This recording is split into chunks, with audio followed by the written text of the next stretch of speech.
In 3, 2, 1. Like, serious? An O or a 0? Oh my god. Yeah, so on to the player ratings though. Yep. We'll start from the bottom and work our way to the top.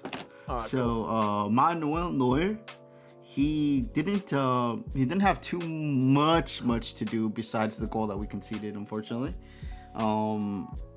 Again though, it is a little worrying, that like sometimes these shots that come at us, a lot of them get converted into goals. So it is a little worrying for B, honestly. I hope Neuer can get back onto like, those shining moments where he saves us or he makes a really nice save, you know what I mean? Unfortunately, he couldn't do it. And I can kind of understand, like, they changed the play really quickly. It was like an overhead lob into a header goal. But, I believe Neuer himself, average, deserves a 6 for me. Yeah, he didn't really do much apart from I honestly don't remember him doing much, to be fair, apart from picking the ball out of his own net. Right. No, we did play with him quite a bit. Like Lucas was playing with him. Some of our defenders were passing back to him, and he did distribute the ball. But I consider that like par for the course with Neuer. That's what I'm saying. It's average. 6 is an average. Expected. Yeah, it's just an average score. It's not bad. It's not good. It's an average rating. So 6 I believe is good for Neuer. Yeah, that's fair. Bang average. Yeah, bang in the middle. Hopefully he can be better within these next 2 games and the second half of the season. But you know what? We're all gonna believe in him. Hopefully you can do it. I believe you can. So moving on then to, we'll go from the left to the right, I guess. Davies. Alphonso Davies, he did pretty good. His speed was good. He saved us on a couple occasions too. Sometimes he just catches up to them, and it's really nice to see him race for the ball and then take it away from them, which is really nice. He almost got a goal too. It was actually some nice bit of skill, even though he fluffed the first attempt at the shot. Where he kind of like slipped and just fell, and he kind of like made up for it. Yeah. But it was nice though. Like, it was a good shot. It got deflected. It was going towards the goal. Unlucky, I believe. Davies, for me, he deserves a 7. He was trying and he combined well with the team. So I believe a 7 would be good for him. Yeah, he was back at his usual Davies, with the speed road runner, and 7 is fair. It's just nothing terrible, nothing too good either. It's just all right. Standard Davies performance. Lucas, on the other hand, had a good game. In my opinion, he had a good game, and he did shine quite a bit. I don't believe this game was as great as his other games, but he still put on some great tackles. He saved us quite a bit of times as well. He was man marking pretty well. I mean, he was just solid all over.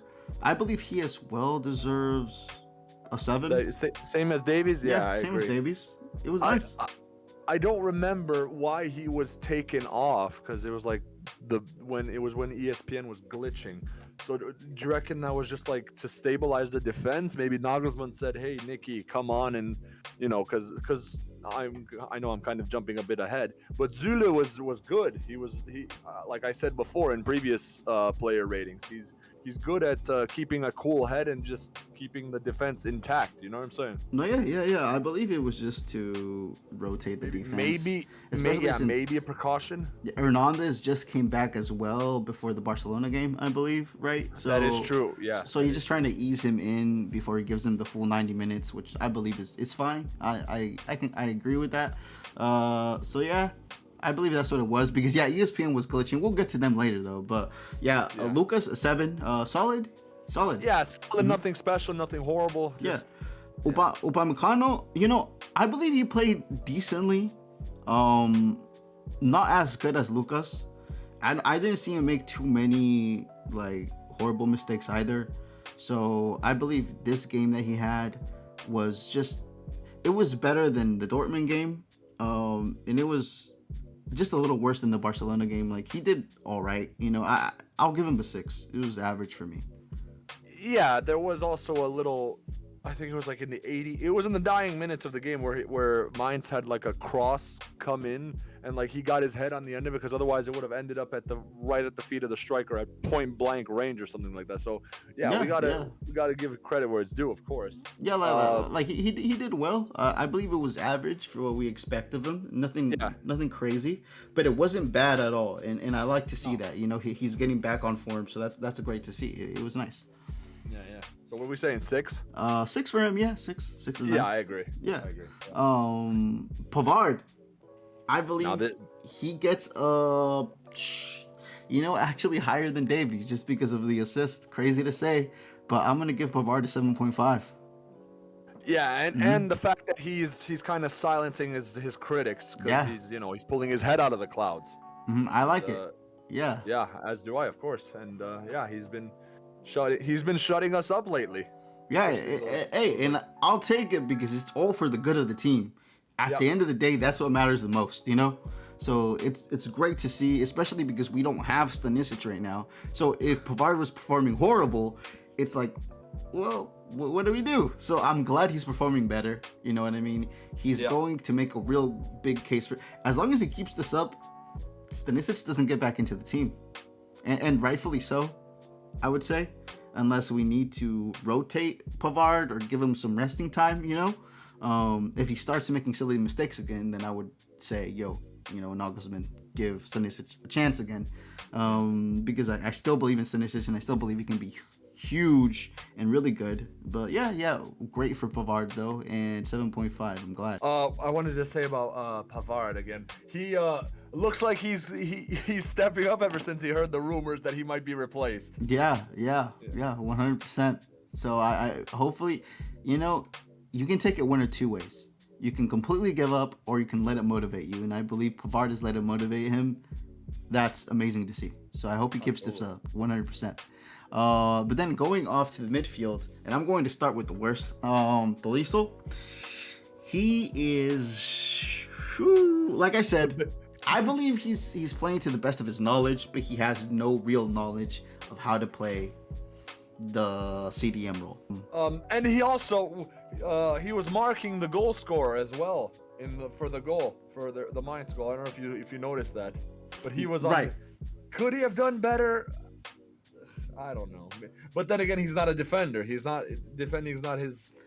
Right. Defending is not his strong suit, but I do believe you have to have a little bit more awareness, especially because you do that in training. And this is the thing, right? If I know I'm marking one person, because it was that one attacker, the one who scored the goal. I forgot what his name is, but it was Hold on, I'll get right to you. His name Onisiwo, yeah. Onisiwo scored, so he's marking him alone. You have to keep your eye on him, one eye on him and one eye on the ball, and you have to jump when he jumps. Like the fact that he didn't even try to jump, he didn't try to mark him closer. That's horrible, honestly, and that is down to him and Nagelsmann, because I believe, if Roca is on the field, they probably don't even really get to that point. It was also that was a mistake by Pavard and Upamecano as well to let I believe it was Burkhardt. They let him get the pass off. So it's like you need to close them down earlier. And if they try to go for like a high pass, try to block it with your head, jump for it, do something. Yeah. You know what I mean? Like, don't just stand there in front of him and look at him do it. Like, that's something you expect to see like from Mustafi in Arsenal. He's no longer there, but when he was there, he was a big meme. Or Maguire in Manchester United. But it was at fault from our center backs and Tolisso. Unfortunately, however, we shouldn't concede there. Yeah. However, again, maybe it's down to Nagelsmann, because why? Again, with the back three, could Davies have done something? Do you know what I mean? Yeah. If it was a back four, would he have been back there? Because Davies was all the way forward maybe in Mainz's half or something. Who knows? Potentially he could have. But like I said, if Nagelsmann wants to play this formation, play it with the best players you have available. Play Roca. Like, seriously, stabilize the midfield if you want Davies to be pushed up that high. It just makes sense to me. But hopefully we see that. Anyways, getting back to Tolisso's rating, though. Yeah. Honestly, I believe he was the worst out of everybody. Again, just not playing the position he's supposed to. I don't know. It is Nagelsmann's fault as well, though. Tolisso did get an assist, which he gets plaudits for, but I believe it's a 5.5. It would have been a 5 if he didn't get that assist. So 5.5 for me. Yeah, below average besides the assist. That was a nice assist, but everything else was kind of below average. Yeah, nothing special. Plus he Yeah. And to answer your question, maybe again we've touched on this before. Maybe they're playing him just because to get him on the market. Who knows? Yeah. We'll find out soon. Potentially, but even if that's the case, look at this. If he comes off injured, what's the point? Like, in my opinion, what I would have done is start Roca, then if we're winning already, like in the 60th, 70th minute, bring on Tolisso, and maybe he scores a banger, because that's what he used to do. Yeah, you know what I mean. Back in 2017, I believe, or 2018. Yeah, that's his specialty. Try to come on and score a banger when we're already winning. That would drive up. But I'm not on the board. I'm not the coach, so what the fuck do I know, right? But anyways, so 5.5 for Tolisso. And moving on to Jamal Musiala. In the first half, he couldn't really do too much. Like I said, I explained it earlier as well, that I believe he's kind of tied down. He's kind of hampered and handicapped by trying to help Tolisso. Like, stabilize the midfield and mark people. And then it's kind of like a double-edged sword, because if Musiala does push up, which is in his nature to do, then Tolisso's kind of like left exposed, and there's a huge gap in the midfield where they can just exploit us and get to our defense like very quickly within one pass. So it's right. That's why I say, we got to play the best people. But in the second half, once Roca came on, Musiala was basically unleashed. Like, he got that license to just push more forward, do those cool little dribbles. It's almost like if the ball is glued to his feet. I know a lot of people say that, but honestly with him, it is kind of like that. Like, sometimes he's dribbling past 1, 2, 3, 4. It takes like 4 people on him to bring him down. It's pretty nice. I love to see it, and hopefully you can develop more on that as well. He got his goal, which I believe was a great goal. It was really well placed. And yeah, what more can you say? I mean, I'm going to give Musiala an 8 simply because he played all the game and he scored. And it's the winning goal. Yeah, and it was the winning goal. So yeah, he was our savior, our golden boy, yet again, our star boy. I love to see it. You love to see it, Oh yeah, but he's German and he plays for us, so no one cares. But what can you do? The rest of the world is gonna care. Trust me. I believe the English fans kind of do care about him. So especially if he does it again in the Champions League next round, the world is gonna care. But going off to then Thomas Muller, I believe this was a really quiet game from him, actually. Besides him, I mean, he always has his head in the game by like vision, telling players to go, defend, attack, where to be. So that's really good. That's invaluable. He had a really nice pass in the second half once Roca was on as well. I forgot to who. I believe he passed it off to. I don't know who he passed it off to be honest, but he did like it was a one-touch pass.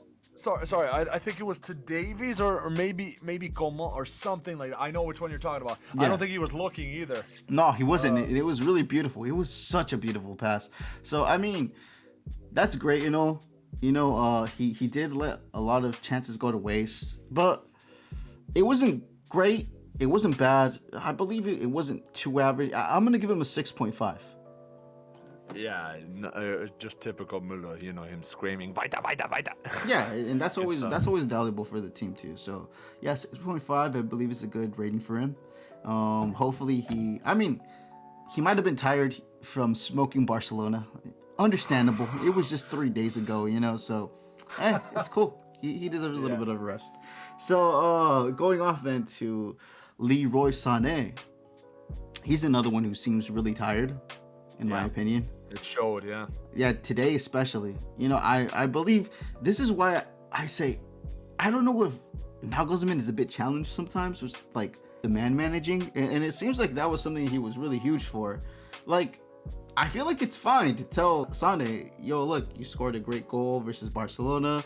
But since that was only 3 days ago, you do seem a bit tired. I'm going to start you off the bench. Like put you on the bench. Instead of that, I would have probably started, Gnabry and Coman instead. I mean, Gnabry seemed lightning quick once he came on. He was contributing a bit more, So that's what I would have done. Then I would have brought in off Sane in the second half, like brought him off the bench. So hopefully he does that in the next game, because our next game is in 3 days again. So we have a tight schedule. 3 days to our next game on Tuesday. Then 3 days after that on Friday, we play our last game. So it's still pretty tight before we have that break. So hopefully Sane gets to rest. But he wasn't that influential. Honestly, I'm going to give Sane a 6 in this one. Yeah, but you can't really blame him, to be fair, because he's tired and all that. But yeah, he did what he could, I suppose. It's not the best Sane performance. It wasn't like it's Benfica levels or something like that, But it is what it is. And he tried that free kick, which did it go? I think it just went over. Yeah, and the one he did against Bochum. Yeah. And I don't believe that I got to see that because ESPN was clapping the stream, you know what I mean? So it sucks. But anyways, then going off to Coman though, he's been on fire. He's been on form. And extend him. He does not seem tired. I don't know how. He's great. He's a fucking monster, bro. I hope we extend him. Hope we get to negotiate and find a good price for him, because I want to keep him. I mean, he was clutch today. He always beats players as well in those 1v1s. If he goes into a 1v1 versus a right back or a left back, no matter which flank he's on, you just know 90%, 95% of the time he's going to win. He's going to burn them. He's gonna get that cross in. It's so nice to see, man. Coman he has developed so much, especially from how he came to us from Juventus, I believe. How he arrived compared to how he is now. And just imagine, he's another one of those unlucky players. Imagine if he never had those long-term injuries. How good could he be? I really believe he would be the best winger in the world right now. So, and he still has some good years left in him. But yeah, he really impressed me today. He scored the equalizer. He did score the equalizer. And 7 for me. 7? Yeah. What are you saying? I'm gonna give him a 7.5, actually. Oh, I thought you were gonna give him the old 6.5 that you always do, but yeah. No. I mean, he was a goal scorer. He equalized for us. That was huge. You know what I mean? Yeah, that brings him up a couple pegs. Yeah. And I was just praising him this entire time, so it would have been weird if I would have given him anything less. So yeah, 7.5. Yeah, I believe he deserves it. Just right behind Bambi, who bamboozled that defense. It was pretty good. I really love both of their performances. Now going off to Robert Lewandowski, hasn't scored for these 2 games, but listen, I want us to get off his back, because him not scoring for 2 games, it's unusual, but that should show us, how spoiled we are when he's on form. He's always scoring. We expect him to always score, and rightfully so. But also, he didn't get the service that he needed. Coman and Sane weren't really passing him the ball too much, even though he was open on certain occasions. I did notice that he didn't drop as much to get into the play either. He seems like he's a bit tired. So, I believe all of that kind of just, factors in a little bit. And I believe it was averaged by Lewandowski. I'm going to give Lewandowski a 6. He was trying, but nothing really came off either. And he didn't really get the services. I hope, I'm sure he will be back on the score sheet next game. Yeah, in fairness to him, he has been working his ass off the past, season and a half? Yeah. So you can't really blame him for having one off game. Yeah. Because, other strikers have, 3-4 off games in a row. Yeah. You know what I mean? And versus Barcelona, he didn't necessarily have an off game. He was just unlucky. And, I guess you could say this is his first actual, one off game. Yeah. And he's allowed that. When you're the best in the world, you're allowed to win off game once in a while. You know what I mean? So I'm sure he'll be back. Lewandowski gets a 6 for me. It proves he's only human. He is human, but that also means that when he lights it up again, we all know that he's going to go on another huge run of form because he always does. And so I'm excited to see that when it comes. But yeah, that was for our first 11. Obviously, Bambi had the highest score. He deserved it for B. He was a standout player above Coman even. But now I guess we could go ahead and get into the subs here, because some of the subs were pretty important, as we already mentioned. The first sub that came on was Serge Gnabry for Leroy Sané in the 65th minute. And Gnabry did inject more of like pace and, you know, like energy into the team, which I really liked to see. It was pretty nice, and I believe we really needed it. Leroy Sané needs a rest, so I'm glad that he came off like in the 65th minute. Yeah, Serge made some good passes. I believe he made like a pre assist before before Pavard assisted it off to Musiala. I believe he switched the play. He was the one who switched the play to Pavard actually. So he was the pre assist. Okay, that's fair enough. Yeah, it was pretty nice.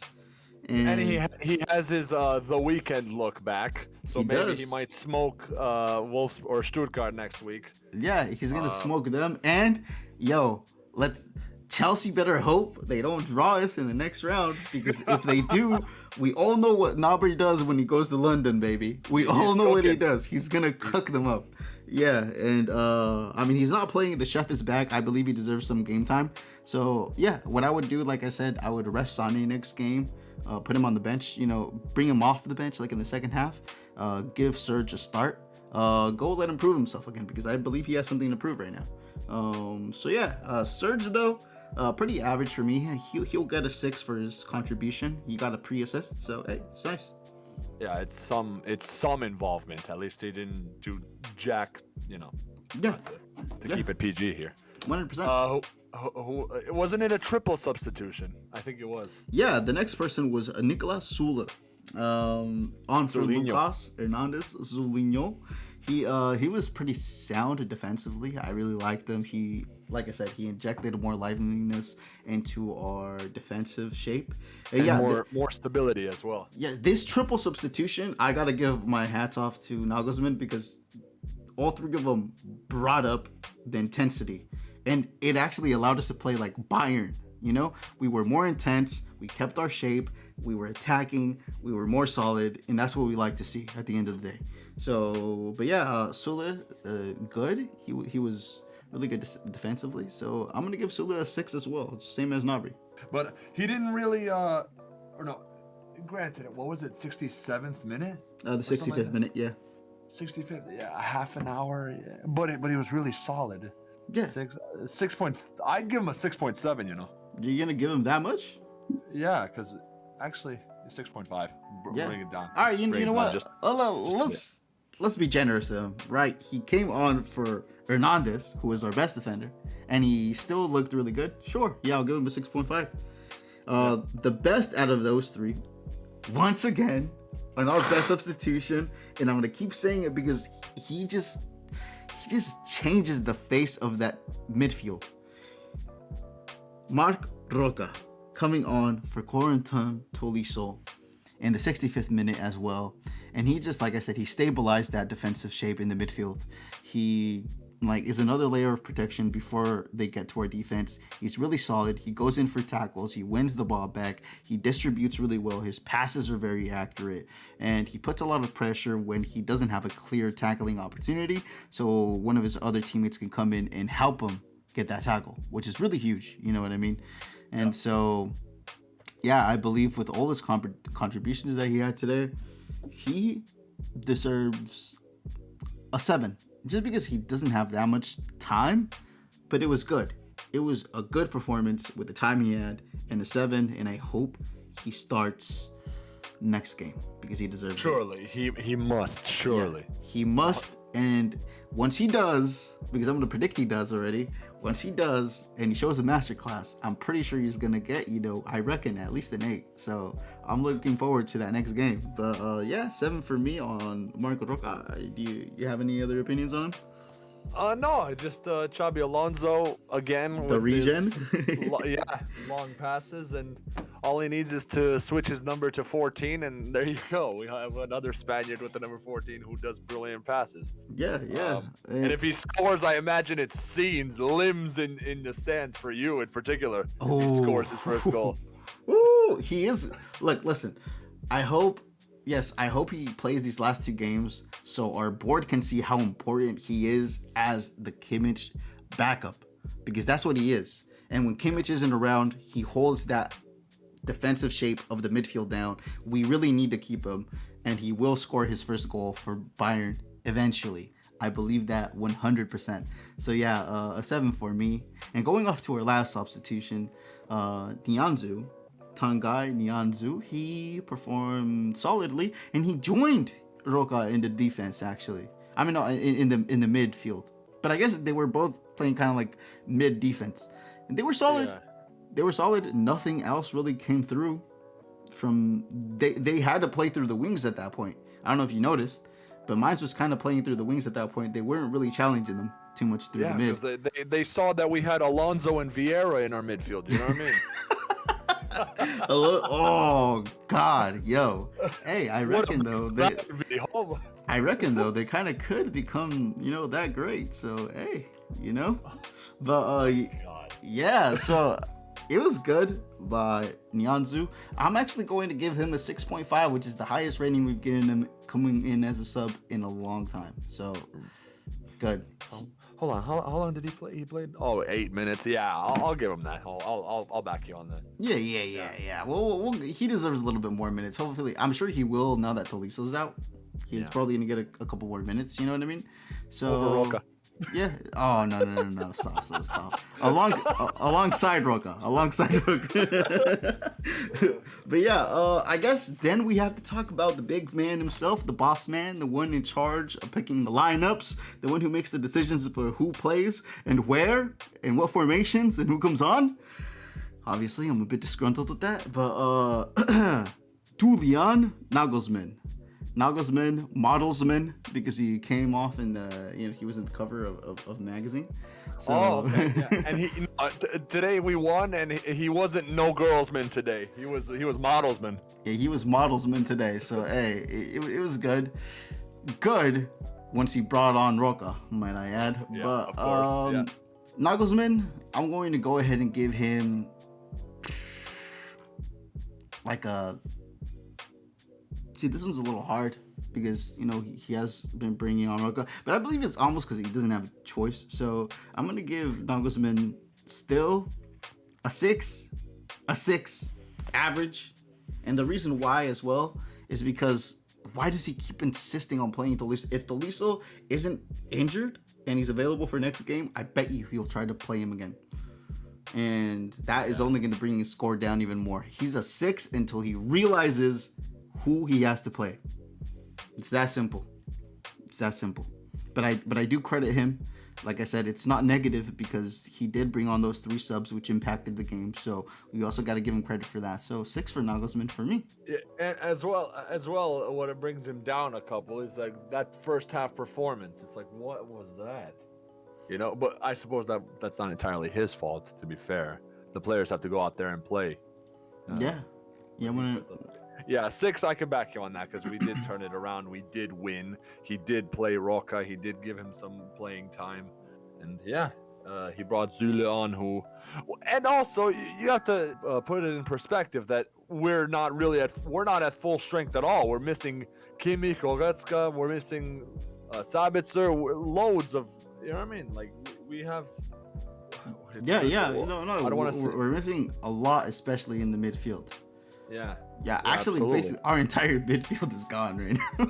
Except for Tolisso and Roca and Nianzou. Well, Tolisso might be, like they said, he might be out for the next game at least. So if he is, then it's literally just Roca, Nianzou, and Musiala. Let's go, baby. That's what we need. Let's go. We're winning the Champions League with those 3, baby. But here's a cool little stat that I wanted to give off before we rate ESPN. Honestly, gonna rate them. The ref. No, a cool little stat here is so 2 of Davies' 5 career Bundesliga goals have come against Mainz. Unfortunately, he couldn't add a third tonight, but that's a pretty cool little stat there. So it seems like Mainz is Davies' favorite opponent in the Bundesliga so far. He almost added the third, unfortunately. Yeah, he almost did today, yeah. Some of these graphics I'm finding on Twitter are very, very weird, but it is what it is. Yeah, okay, ref, actually, yeah, he was annoying. He stopped the game a lot, blowing the whistle quite a bit, not allowing the play to continue on certain occasions. But he was all right. I'm gonna give ref a 6. He was average ref. Yeah, nothing really controversial. Nothing really like. He did his job. He did what was asked of him. To be fair. Yeah, 100%. Now ESPN. 0. Do we do? I was gonna say, do we do negatives? Bro. Listen, we don't do negatives here, but if I could, I would do a negative. Like, that's how bad they are. They are horrible. And need I remind you guys, the only other 0 that we've given here was to the Dortmund fans when they were chanting a lot of shit to our players, even when they were supposed to be like probably injured and all that, and chanting Lionel Messi when Lewandowski got on the ball. So that's how bad ESPN was. Even worse because you have to. I pay for that goddamn service to be able to see. So what was that? Yeah. Seriously, fix your shit, ESPN, please.